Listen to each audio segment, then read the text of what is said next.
काय कोणीतरी याचं राजकारण करत असते। मराठी गुजराती वाद असा आपल्याला कधी बघायला मिळाला नाही। मतदान इकडे तिकडे व्हावं म्हणून काहीतरी कोणीतरी उगीच याच्या खुसपटे काढत असते।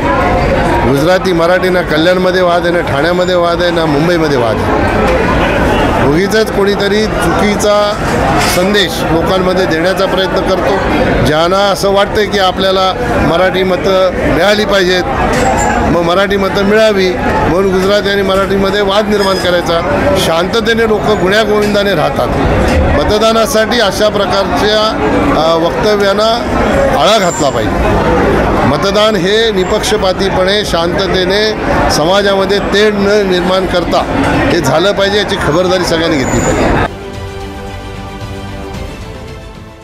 देश विदेशातील प्रत्येक घडामोडींचे लाईव्ह अपडेट मिळवण्यासाठी आता साम टीव्हीच्या सर्व सोशल मीडिया प्लॅटफॉर्मला लाईक, फॉलो आणि सबस्क्राईब करा।